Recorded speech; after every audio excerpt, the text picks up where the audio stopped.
The Flagger Winner Sweepstakes is going on right now at Mr. Goodwrench Quick Lube Plus dealerships, and here to show us everything is 5-time NASCAR driving champion Dale Earnhardt. Of course, you all know that Mr. Goodwrench Quick Lube Plus oil change takes 29 minutes or less, and your next one's free. But what you may not know is that right now they're giving away a gazillion great prizes. Over 1,000 free Mr. Goodwrench Quick Lube Plus oil changes, hundreds of $100 savings bonds, then 19 brand new GM vehicles, Chevrolets, Pontiacs, Oldsmobiles, Buicks, Cadillacs, and GMC trucks, including the grand prize, any GM car or light truck worth up to $62,000. To find the nearest participating Mr. Goodwrench Quick Lube Plus dealer, phone 1-800-GM-USE-US. That's 1-800-GM-USE-US. And try us for a change. Another take? No problem. The Flagger... You've got to attack the courses. You've got to master the machinery. You've got to use all your resources.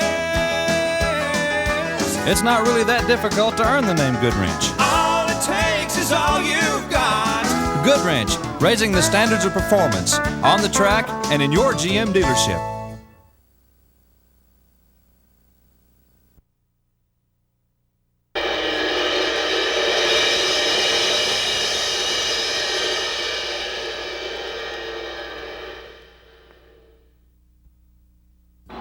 In the third turn, Darrell is on him, and Bobby tries desperately to stave him off. Donnie closes. This threesome is glued together and going for a blanket finish. Here they come. Watch it. Bobby Allison does it. In an absolutely spectacular finish, he fires under the checkered flag, winner of the 19th Annual Rebel 500. Now into turn 4, there have been 52 lead changes thus far. David Pearson is trying desperately to make it 53.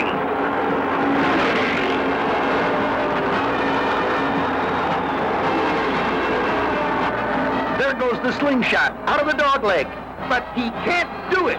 Buddy Baker wins the 5th Annual Winston 500. Out of turn number 4. Again, Yarborough and Parsons put the wrap on each other for second place. Darrell Waldrop pulls away. 3 cars side by side for second. At the line as they go to the tri-oval, it will be Darrell Waldrop winning his greatest race and nearly a dead heat for second between Benny Parsons and Cale Yarborough. It is Cale Yarborough breaking in front. Yarborough pulling away by 8 car lengths. Cale Yarborough will win the Alabama 500. And David Pearson flies under the checkered flag, winner of the 15th World 600. NASCAR Winston Cup Racing. The glory years of the 60s and the 70s helped to build one of the most popular forms of motorsports in the world today. Men like Richard Petty, David Pearson, Buddy Baker, and Cale Yarborough were making headlines and sports pages across the nation with their winning ways. It was a sport born out of the backyard garages scattered around the South. It was a sport that many tried, but few succeeded. It took dedicated men to survive the endless days of travel, working on the car, repairing it while heading for the next race. It was not a glamorous business. It was only for those who loved the sport and could endure the hardships. It was a tough business. It was also a close-knit fraternity of men. For those who ran up front week in and week out, it was a profitable adventure. But for the others, the independents who ran on a shoestring budget, it was a race-by-race survival.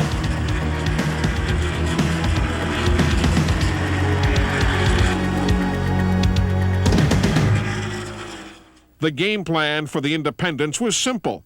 Finish the race, don't hurt the equipment. They were a strong breed of men.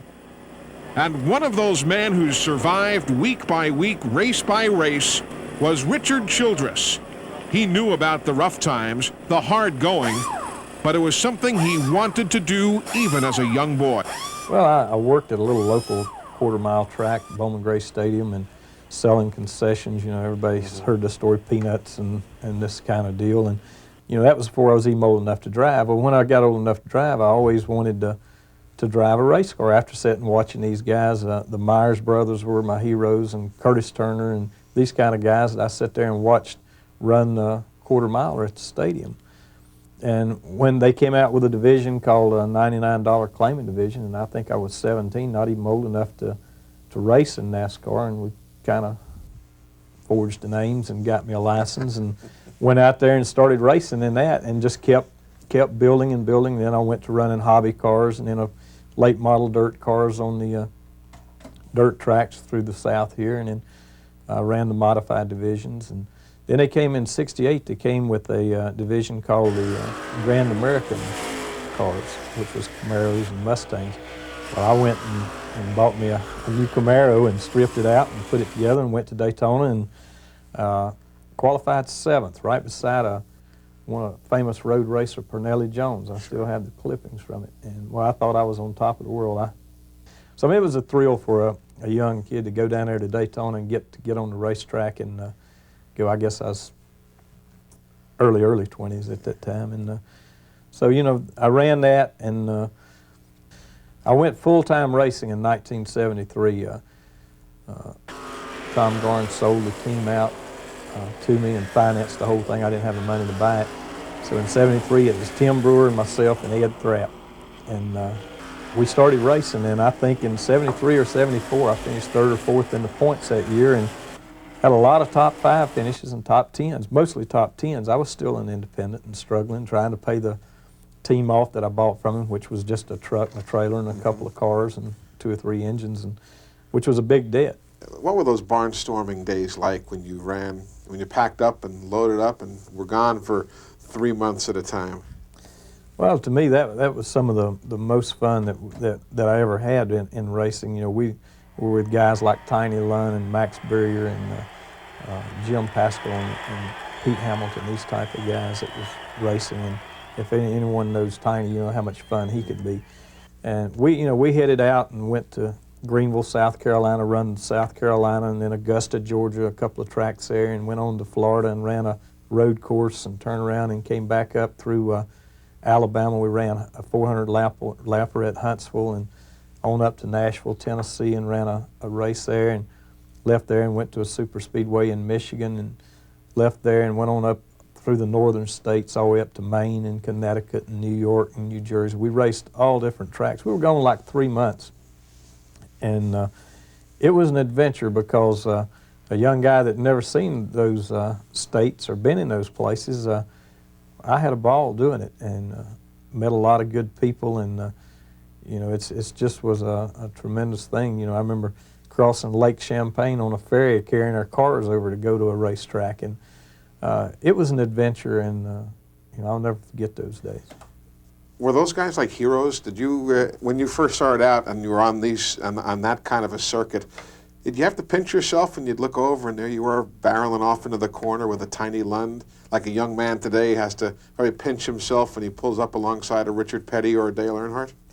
Yeah, it was exciting. I can never forget the first time racing with guys like Buck Baker, you know, and Buck was as good as anyone on dirt, and I'd ran some dirt, and I got to do a little racing and bumping and rubbing with Buck, and got out of the car, and we were in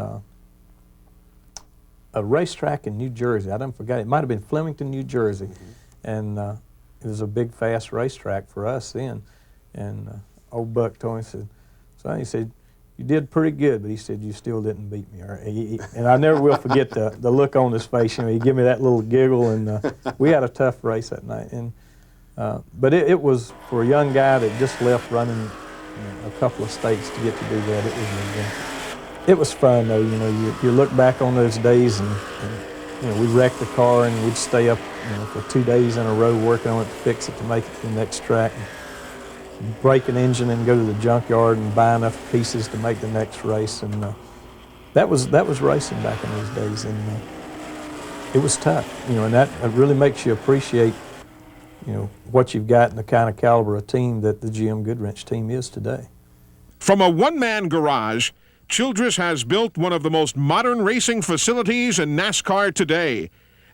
It is a state-of-the-art speed shop, but one thing remains the same as the time when Richard was racing himself, and that's the people. Racing technology advances, speeds get faster, costs are higher, but it still takes a certain type of individual who will devote his life to winning. And this is the type of person that works for Richard Childress Racing. These guys that work for me today, if they were back in the early 70s, they would have fell right in there with me. You know, I don't think there's a man out here that works for me today that I couldn't say, hop in the truck, we're going to go run 7 or 8 old tracks up through here, and they have to sleep in the truck and buy a pack of bologna and make some sandwiches on the way. You know, there ain't a guy out here that wouldn't do it today, and that's the kind of people I want working for me. At the heart of the racing shop is another veteran of the NASCAR wars, Cecil Gordon. He started his NASCAR driving career in 1968. Today, he is shop foreman. But in the 60s and 70s, he was a determined competitor in his number 24 machine.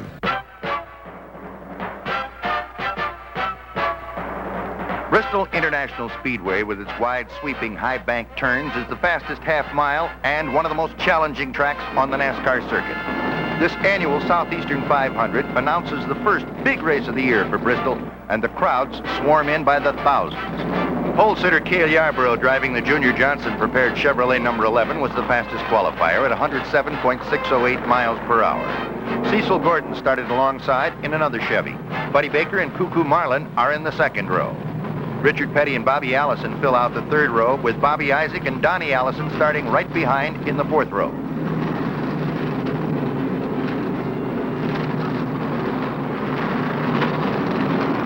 It's a 30-car field that moves around on the parade lap in perfect two-abreast formation.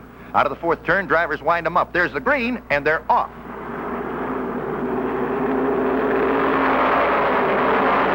Cale and Cecil Gordon are side by side at the start, but Yarborough breaks that duo up when he stands on it coming out of the fourth turn and fires into the lead at the end of the first lap. 14, Cuckoo Marlin is third, 71, Buddy Baker fourth, and Bobby Allison in car 12 is running fifth. When I first come into the sport, it was something a lot of people like to do, and nobody really planned on making a good living out of it. There was a few that could make a living out of it, but most people couldn't, and it was things that, something that people like to do, and that's the reason so many of them's doing it now. You know, I'd like to think that I had some good runs, and I think through the years, my record did show that I had some good runs. I think, right off from memory, I think one of the seasons I had 21 top 10 finishes out of 30 races, and I think 10 of those were top 5 finishes. So that's a pretty good average in 1 year, 21 top 10s. Even though it's such a big business now, I mean, things have changed so drastically, as you said. Do you miss, to some degree, the old days, the camaraderie and the travel and the primitive conditions? Do you miss some of that? I tell you, really I do, because I think a lot of the guys that's in racing today is actually missing out a lot of the sport, because they wasn't in on what I say part of the ground floor, and the things that we used to do and the friendship and things that we had is not quite the same. Now it's such a big business. We've got our sponsors to make happy and our owners to make happy, and then we got to keep pressure on ourselves to make ourselves happy. So it's a big change from the days when I first started.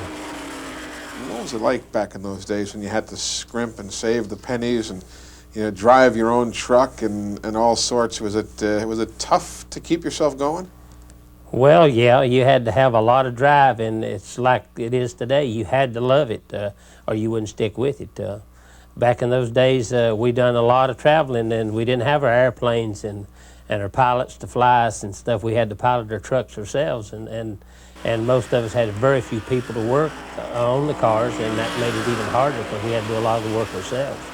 Myself and Childers and Hilton and Elmo Langley, some of the guys that you see in the sport today, still hanging on in the sport, went through all those times.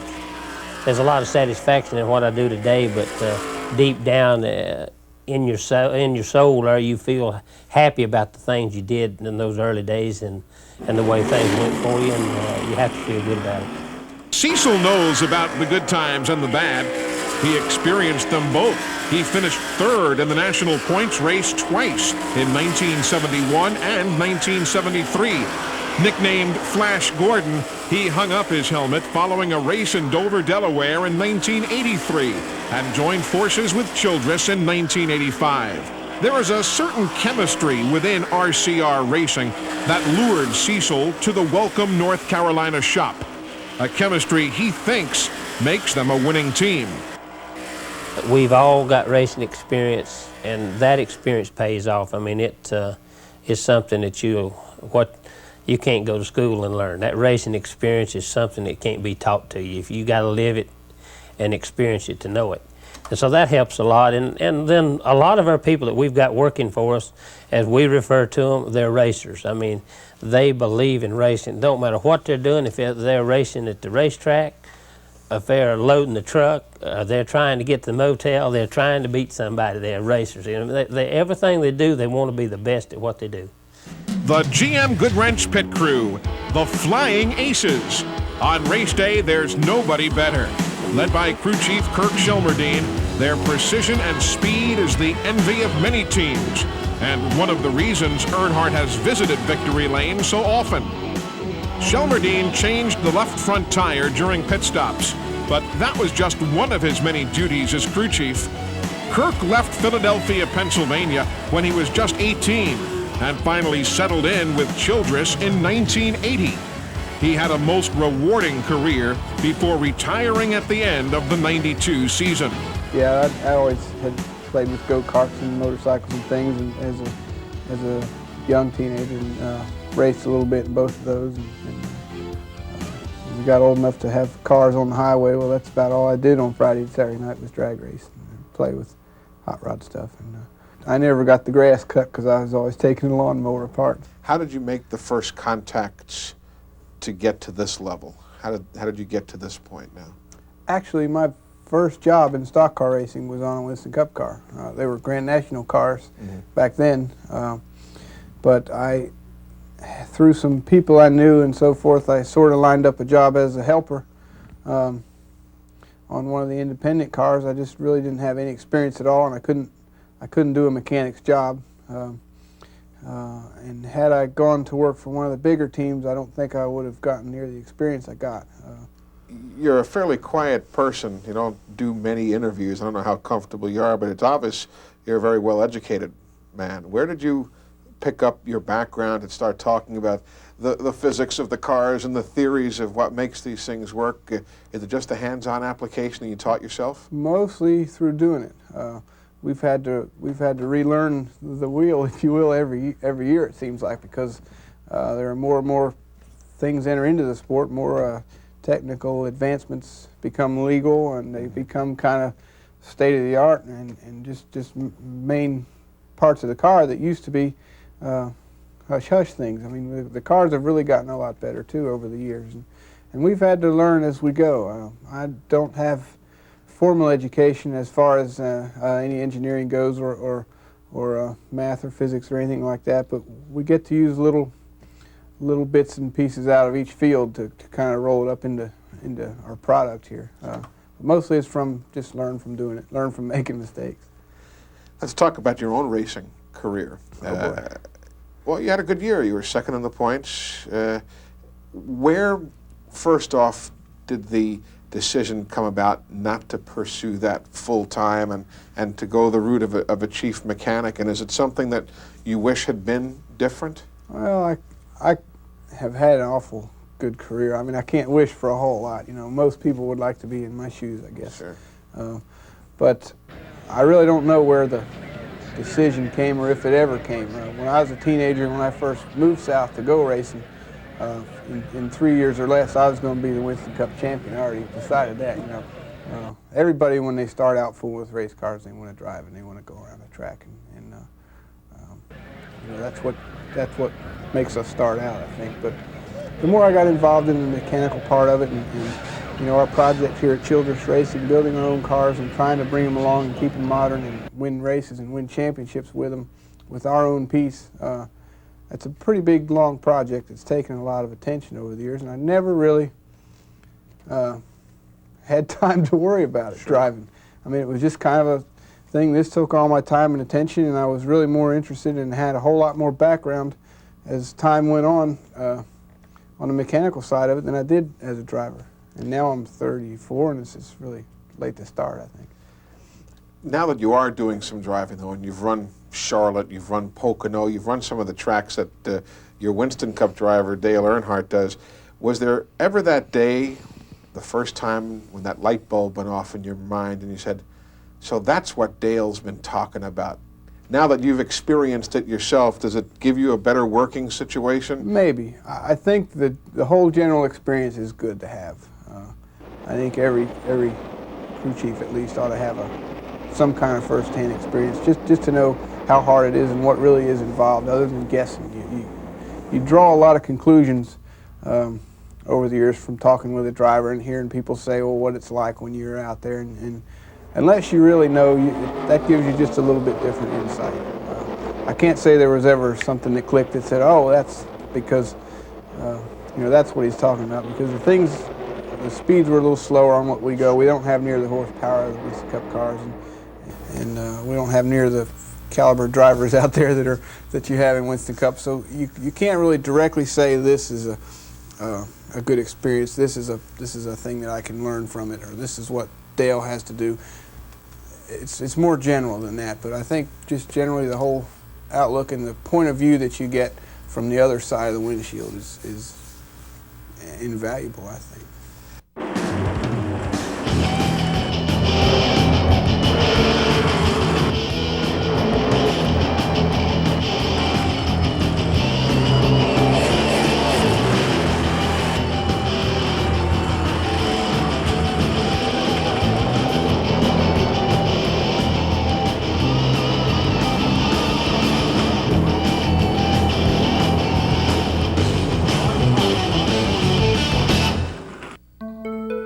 Danny Chocolate Myers, the gas man. His huge size and sense of humor has made him one of the most popular figures in the garage area.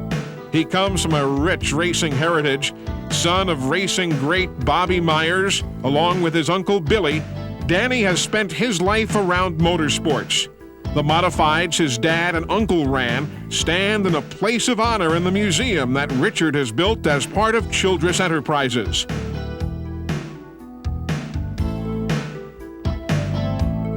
With no admission charge, racing fans from around the country have stopped by to step back in time to a bygone era when the 427 was king. It's a chance to see the cars that legends like Junior Johnson, Richard Petty, and Bobby Allison drove to victory. Cars built by Smokey Yunick and Ray Fox. The different Childress cars that have captured championships. It's a slice of history that any racing fan would enjoy.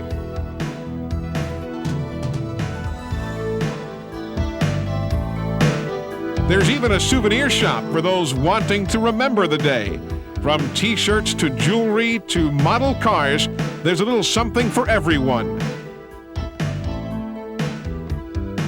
The Welcome Center at Richard Childress Racing is well worth the visit.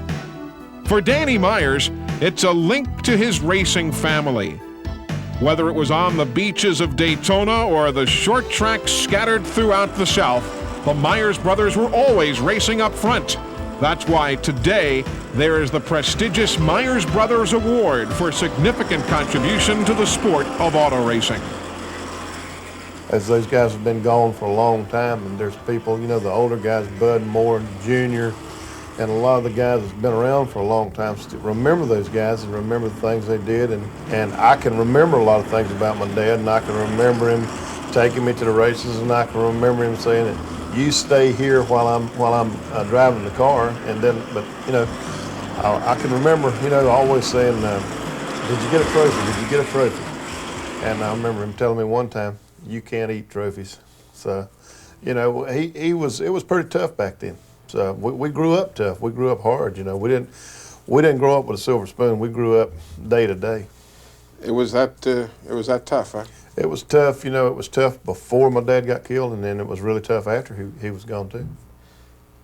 Did your feeling towards this sport change at that time? Are you surprised, in light of your family history, that you're involved in motorsports to this day? No, I tell you, I've told people before, I more or less feel like it's my obligation. He gave his life for the sport, and I always dreamed of being a driver and doing the things that I knew that he would want to do. But then after realizing that that wasn't going to happen, and I just wanted to be a part of it any way I could. And like I said, I've given my life to this thing and been doing it as hard as I can doing it. And I guess the biggest thrill, you know, he got killed at Darlington, and I guess the biggest thrill was, you know, not winning the championship or not winning this or not winning that, but the first time we won the Southern 500, you know, that was really special to me. I bet it was. You do some racing now. You're climbing into these race cars now. Is that something you're enjoying? Oh yeah, I'm loving it. You know, as a matter of fact, I had a race car back when I got out of school and fooled around a little bit, but didn't have any idea in this world what I was doing. You know, didn't have anybody to show me and didn't have any money and just played with it. You know, and it didn't last long, and I tore up everything I had. But a couple of guys here and other guys on the other team, we've been going around and they've been having crew races, and every time we get a chance, we'll jump in one. We've been really having a good time doing it. I-95 Speedway, Florence, South Carolina. I guess it's 10 or 12 of us. Myself, Danny Lawrence on this team, he was also there. And, you know, that was one of those deals where I was leading, like, on the last lap, and I knew I was going to win. But I was going like, I really got to hold these guys back here, and we really don't know yet what happened. They say I hit him, I say he hit me, I don't know, but we had a bad wreck on the last lap, tore up some cars, and nobody got hurt, but it was a lot of fun. Still, if somebody hit me hard enough to knock me across the start-finish line, I still finished third, but we tore up some equipment. And now you're sitting here with the uniform of a four-time team champion, and your driver is a five-time champ. It's a long way from a tattered old T-shirt, isn't it? It's a long way, and it's a lot of hard work. I mean, we didn't get here, you know, we just didn't luck into it. We didn't back into it. Every man on this team sacrificed and gave up a lot and really worked hard to get where we are at. You know, a lot of people can say, you guys have got it made. Well, we do have it made, but we didn't get this way by just backing into it. We worked hard, and we're still working hard. You know, it's a lot of people say, I would give anything to do what you're doing. As most people couldn't do this job. It's really 110% dedication to your job. I mean, you got to dedicate yourself more to this job than you do your family, and it's really, really tough. There's a new game in town. It's called the Legends Cars. 5/8 scale models of the classic 30s and 40s Chevrolets and Fords, the brainchild of Charlotte promoter Humpy Wheeler. These cars are capable of speeds of up to 130 miles an hour.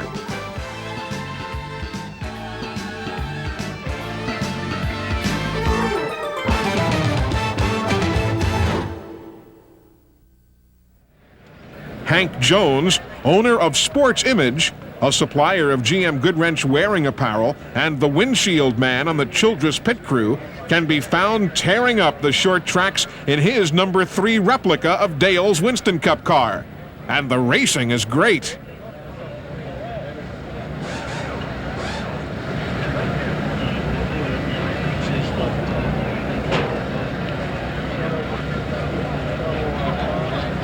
But we had a good time. We were running the Asphalt Legends track at Charlotte, and Dale Jr. won one of the heats and I won one, and we were starting up. I started on the pole, and we had a really good race. I think it's the best driving. I've only driven 10 races this year, and I think I've progressed every race, but we were running throughout the traffic, and I led until we got into some lap traffic, and several cars got around me, but fortunately I was able, throughout the race, to get back on the lead lap. I'm sitting around here really, I guess, slapping myself on the shoulder when the white flag come out, because I was leading. A couple of my cars, I didn't know it at the time, but Dale Jr. is one of my cars, and Benny Urtel was first, second, and third. We had a really good race going. We were just actually dominating the race. So I'm running around with a big smile on my face and coming out for the checkered out of 4. It's possible I checked up a bit too much going in, but for whatever reason, coming out of 4, boy, I got a good cracking, and looked in the mirror, it was Dale Jr. We had a great race to the checkered flag, but Dale Earnhardt Jr., of course, is one of our fine young friends, and I think he's going to be a great driver. Sports Image, located in the shadow of the Speedway in Charlotte, North Carolina, is responsible for providing all the apparel and promotional pieces for GM Goodwrench and Dale Earnhardt. High quality and outstanding graphics are the trademark of Sports Image, along with a creative line of merchandise. They also handle fulfillment for GM Goodwrench dealer promotions and support material whenever Dale or the team makes a personal appearance.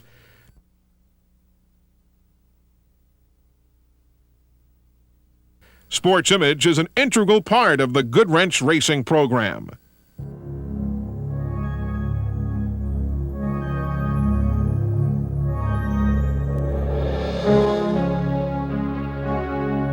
Race day morning. For the Goodwrench crew, it begins at sunrise. A quiet poise and relaxed confidence hangs in the air. 30 times a year, they perform these same rituals. 30 times a year, they leave nothing to chance. Thousands of man-hours have gone into the preparation of the number 3 GM Goodwrench machine for each race. Richard Childress believes you make your own luck, and luck comes through preparation. As his car completes lap after lap at racetracks across the country, Childress has built one of the most successful racing empires in NASCAR. But there was a time when he was faced with one of the toughest decisions of his life. It was 1981. Piedmont Airlines was his sponsor, and there was a talented driver available, a man who had all the ingredients needed to win. The man was Dale Earnhardt, and Childress was faced with a decision: to continue doing what he loved the most, driving, or hand the reins over to the 1980 Winston Cup champion. Yeah, I had to do a lot of thinking about it, because I'd ran since 1973 through 1981, I'd ran 250 some consecutive races without missing an event and qualifying for every one of them. And I think the only other guys were maybe Richard Petty and Benny Parsons. It was only 3 of us had ran a string of races like that. I didn't want to break yet.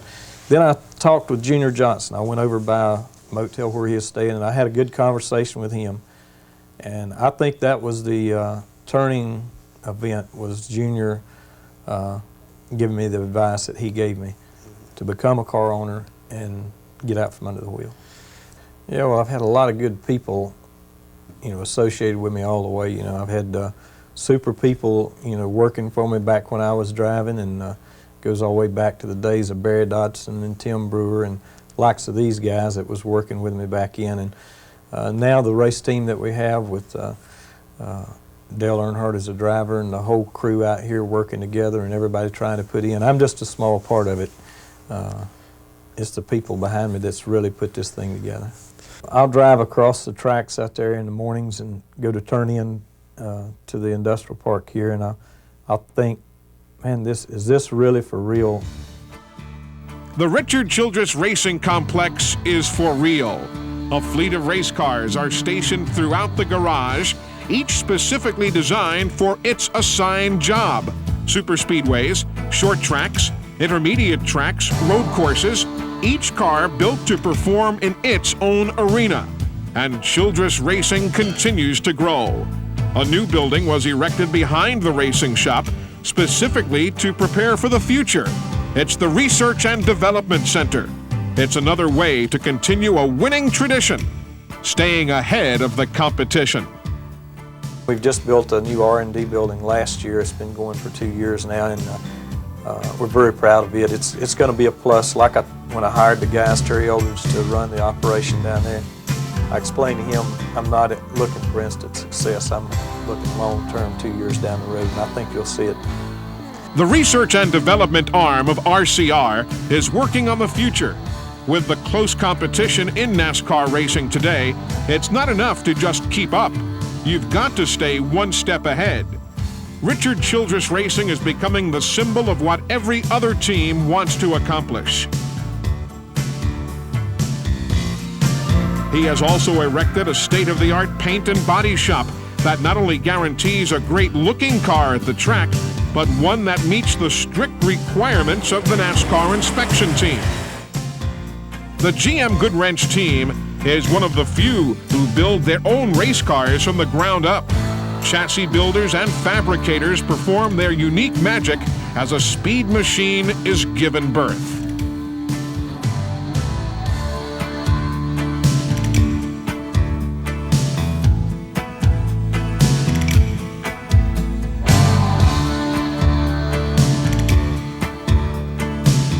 A complete engine shop meticulously builds motors capable of sustaining speeds approaching 200 miles an hour that will last for 500 miles.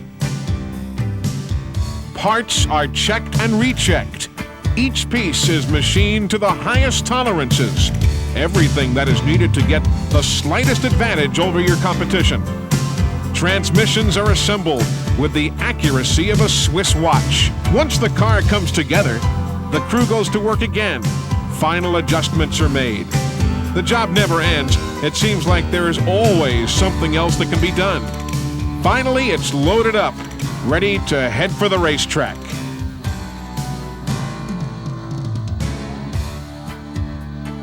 This is the home of the GM Goodwrench racing team.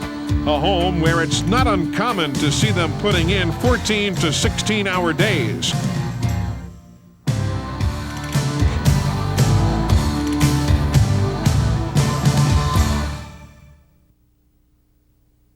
This is the home of the Flying Aces. They've been known as the Dream Team, the Junkyard Dogs, and today, the Flying Aces. They've won 4 pit crew championships, and they are one of the best when the pressure is on.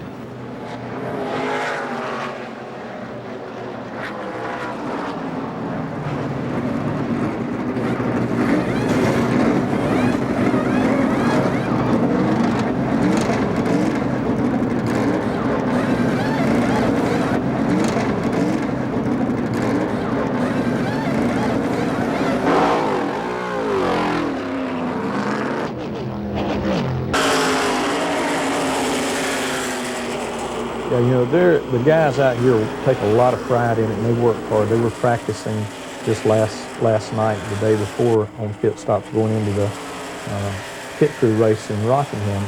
And those guys won it four consecutive years in a row. They hadn't got older or slower. It's just the other guys have got a little faster, I think. And we've still had some good pit stops. But besides that, in the race, you know, I think consistency and day in and day out, the Flying Aces are still today, at least in my eyes, they're the best out there. How did everybody's position on the crew get established? How did you finally say, all right, you're going to change the right front, you're the rear tire man, Chocolate, you're the gas guy? How did the weeding out process go about here? Well, we still replace people as we see a need to, but mostly, you know, we just started out, Kirk was a right front tire guy. You know, he was a crew chief. We used him for the right front. And then you got David Smith, he's a big, tall guy, so we used him for a jack man. And Will Lynn on the right rear tire, he's been, when he came up, that's what position we put him in. And we've got Gene Dehart today changing our left sides. He's a new member of the Flying Aces. This is his first year. And Danny Myers, and Chocolate Myers, he's our gas man. Bobby Moody is a catch can man, and Danny Lawrence handles the second gas can.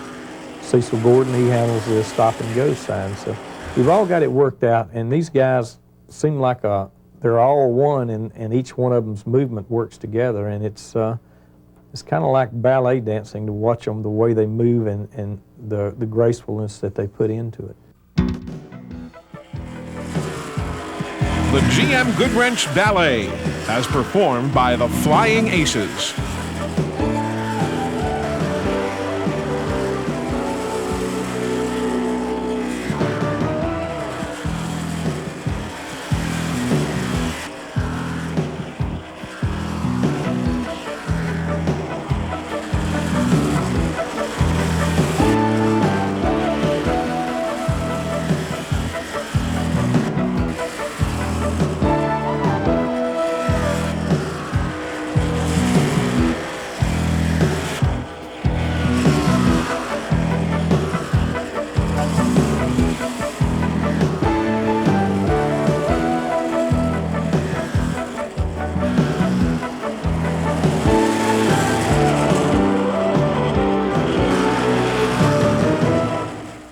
One area where you guys are still the very best is those pit stops we saw you practicing earlier. Take me through a pit stop as far as your job is concerned on a routine green or caution flag pit stop. My job is the front tire. All the other crew chief things kind of go out the window, and you forget about gas mileage figures and strategy and all that, and go change a tire. There's a line at the next pit up when the car is coming in. When he hits that line, everybody goes. And I can't really tell you exactly what all goes on during that period because it's a blur usually, but it's second nature to most of us. But you jump out there and you take the one tire off and you pop the other one on there and you tighten all the nuts and run around and do the same thing on the left, and hopefully it goes that smoothly. The tool of your trade, the jack, how is the one you use during a pit stop modified or any different than the one that you might just use on a Wednesday afternoon around the shop where time is not of the essence? That would be compared to a full-blown race car compared to a street car. This jack is built specifically for racing. It's a lightweight aluminum-built jack. It's 35 pounds in weight. Your floor models are 80, 90, 100 pounds steel ones that are used in a regular garage type. It's got a special built piston where the action of it is much quicker. It takes a lot more leverage and force to raise the car than you would have with a normal garage jack. The comparison would be on a garage jack it takes approximately 15 strokes from the very bottom to its extended height, maximum. The jack that I use is about 5 pumps from bottom to the very top. Well, I changed the rear tire, and it's basically just wait till Dale goes by and run around behind the car and change the tire and run back around the car. I'd like to make it sound more complicated, but it's not. When I go across the wall to gas the car, and I get back and somebody will say, "Did you see so-and-so come by?" No, I didn't see it. I didn't see anything. All I saw was a little hole in there where I was putting the gas in, and I turn around and I see the guy hand me the other can. That's all I see. And that's my responsibility, is getting gas in the car. And sometimes most of the time it goes well, sometimes it don't go so well, but it's easy to me because we've all been together so long. How tough to lug the cans? Again, you're a fairly big man. Well, during the pit stop, I pick that thing up and it don't weigh anything. I mean, I pick it up and throw it around, and it's very comfortable. I can stand there and hold it for, they say, okay, Dale's coming in. I pick the can up and hold it. We may sit out and run 3 laps and not come in, and I'm holding it for 3 laps, and it doesn't bother me. As soon as the race is over with and we got gas left over, we got 3 full cans of gas, and we got to put it in the storage in the truck or something. Man, that's all I can do to pick it up. I carry the tires, and I've been carrying the tires since 1990. I go over the wall and set Kirk's tire down in front, step over the jack, and put roll tire on the hub for him. And most tire carriers go around the back of the car when their job is through. Well, I go back around the front and wait for Kirk to come back around the front and help Kirk on the left front, put the tire on the hub for him, and if a lug nut falls off or something like that, stick the lug nut back up for him. When the car first stops, all I do is just take the left front lugs off while everybody's on the right side of the car at first, changing the right side tires. I'm taking the left front loose, and I run back and take the left rear loose.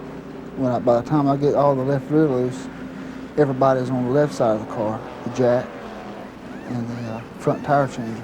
And I just stay down and I change the left rear. And Kurt changes the left front also.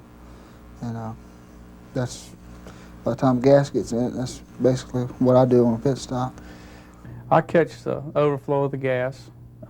Chocolate's our gas man, and I kind of assist him on that. And really, that's about it during the race. I don't help measure tires or nothing like that. And that's really about it. Just keep up with the fuel mileage and with David Smith. And that's basically it as far as during the race. What will you do around the racetrack on a given weekend when you're there? Well, normally when I come in the mornings of the race, I'll start on the inside of the car, and I'll prep all the inside. I'll check all the wiring harness, and I'll check the lines on the inside, check the shifter out, basically pull all the bolts on the seat and the straps and everything. I'll check all the inside of the car. From that point, I get out of the car and I run the studs, check the crush panels, and just basically check over the car, the hinges, stuff like that. That's about it. Does somebody else then, are there double checks and triple checks on this? Or does one man do it and you sign off on it and that's all? Well, that's basically, you know, on your hinges and crush panels and stuff, about every guy that touches the car on Sunday morning will look at that stuff. But as far as the interior of the car, I'm normally the only one that does it. It's all in my hands. So.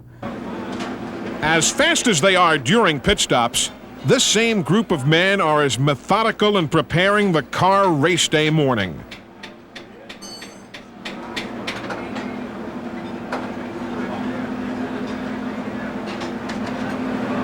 They have done the same routine hundreds of times at tracks across the country, but they still leave nothing to chance.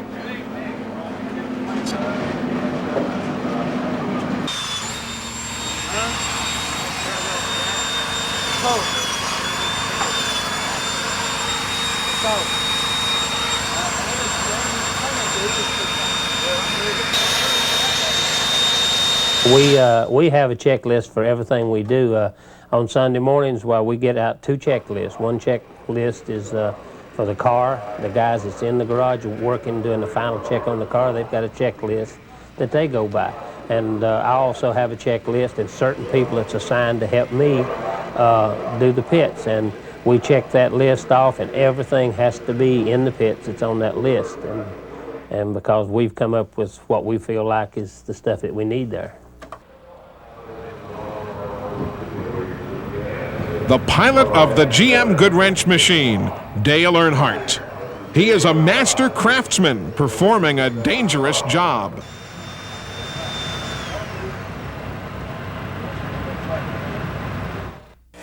He started his first Winston Cup event in 1975 in Charlotte at the World 600, driving the Dodge number 8 belonging to Ed Negree. He finished 22nd, 45 laps behind winner Richard Petty, but 1 spot in front of his current boss, Richard Childress. Dale got his first real break in Winston Cup racing in 1979, running the number 2 car of Rod Osterland. At North Wilkesboro, he battled Cecil Gordon and Childress, finally capturing 4th. Little did they realize that they would become one of the most formidable teams in NASCAR in the mid-'80s. The following week, Dale captured his first Winston Cup victory in Bristol, Tennessee.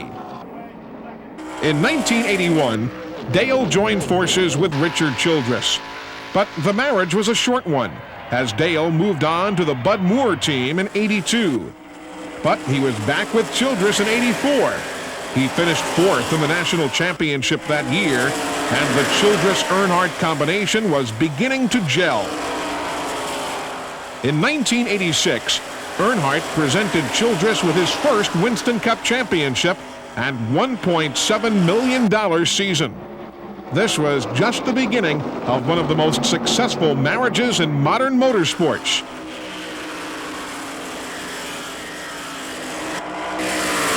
The names Childress and Earnhardt became synonymous with winning.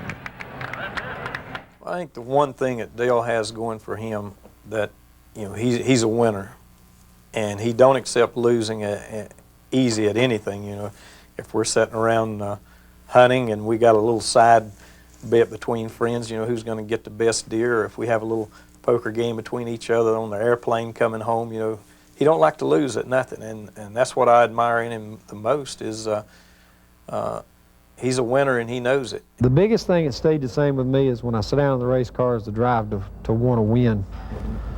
I mean, I look at some other drivers and I can see some fire die in them, but I don't feel like it's died in me. And he don't like losing, and none of us like losing, but Dale Earnhardt is a driving force to a race team because he keeps you knowing that he's going to give 100% when he gets in that race car. You can question the engines, the chassis, the pit stops, but when Dale sits under the wheel, you know you're getting 100%. Let's talk about 1992. You've not forgotten how to run a team. Dale's not forgotten how to drive. Eddie can still build an engine. Kurt can put these cars together, and the guys go over the wall as well as ever before. Where have things kind of gotten off track a little bit this season? Well, it's hard for us to put our finger on one thing, Eli. We've had a very unusual season for for our expectations going into the season. You know, things started out pretty well. We won the 125 miler at Daytona, had a good race going in the Daytona 500, and things kind of went along the first part of the season, and we creeped back up in the points to second place at Pocono. Then we had an engine failure there, and you know, I think we were 29 points out of the lead. And from that point, you know, I don't know if we've got to chasing things. It's one of those things that we can't put our finger on. The competition this year is unbelievable. I haven't seen any one team stay dominant through the year. There was no dominant team in '92. For Richard Childress Racing, it was a year of playing catch-up, a year of minor problems that kept creeping into the system. For the man in charge of the heartbeat of the Goodwrench machine, engine builder Eddie Lanier, it represented a frustrating challenge. Well, we never go too far away from the basics. We pretty well know how far we can get, or how close to the line we can get before we go over and start having some type of failure. This year we've had some unfortunate engine problems that, like you say, it's not normal, but we realize that anybody can have an engine failure, and that's just proved it this year. We've been very, very lucky in the past few years not having but just minimal engine failures, and of course this year we've had 2 or 3, and that's really has set us back in our race for the championship. 1992 did have some bright moments, and there are none brighter than when the crew watches Dale cross the finish line ahead of the pack. For team members, it's the culmination of long hours of work back in the shop. There's no feeling in the world like winning. When you do put your heart into it and you see that car run up front or win races and stuff, it gives you a feeling inside that you can't get anywhere else. When you know you had a part of beating all those other teams and that car running up front, I mean, this is a very, very serious business now. It's a very trying year for everybody on the team, myself, for Dale. But Dale Earnhardt has probably helped up through this season better than I have, better than all of us. He's been kind of the part that's kind of inspired everybody to keep going, you know, and you know, people would think that he would get down, but that shows a true champion that Dale Earnhardt is. You know, he can handle it in the good times and the bad times. And Richard's built everything he's built from racing, and it's the ideal situation for me. I'm the type person that wants to drive for a racer. You know, I'm proud of the way he's handling it and the way the whole team have. You know, like I say, they probably handled it better than I have. He's been there. He knows what racing's about.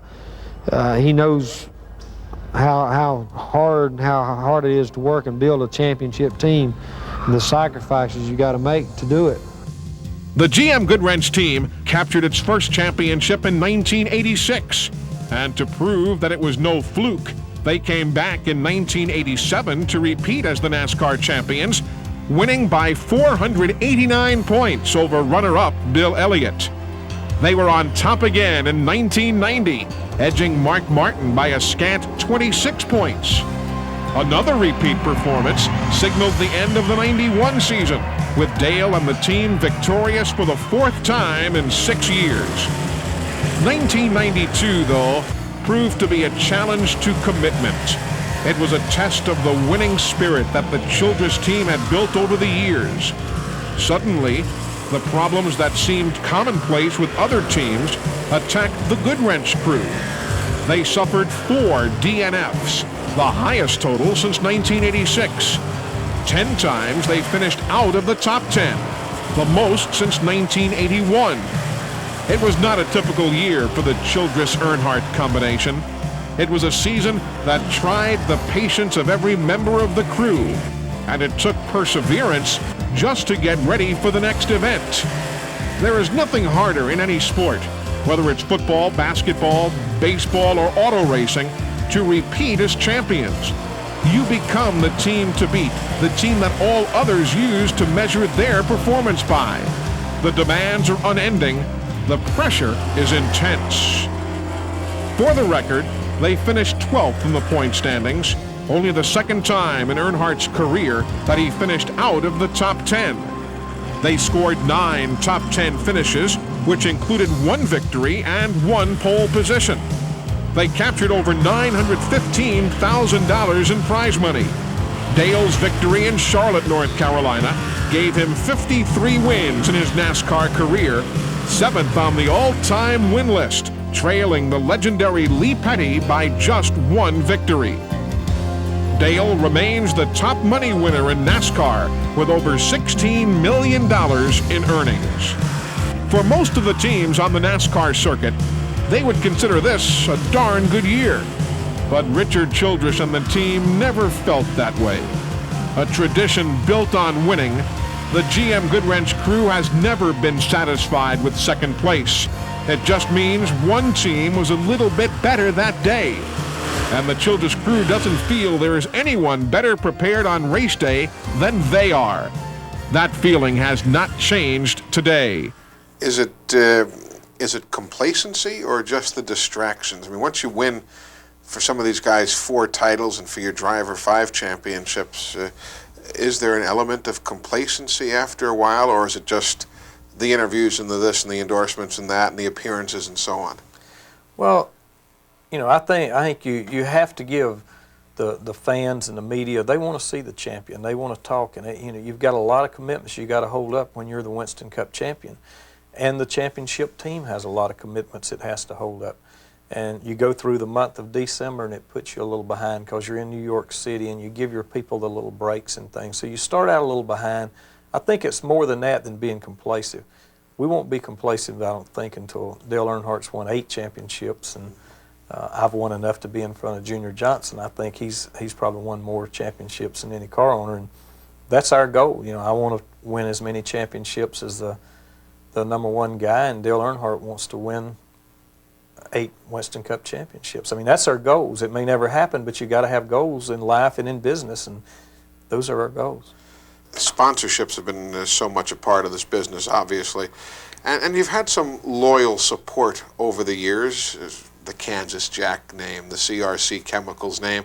Of course, now Goodwrench, the GM Goodwrench folks have been, I guess, involved with you and obviously sponsoring races and so on. It's got to be a very healthy relationship. It's been a great relationship, super people, and when you're working for the #1 company in the United States, it's a great feeling to know that you're involved with that caliber of people.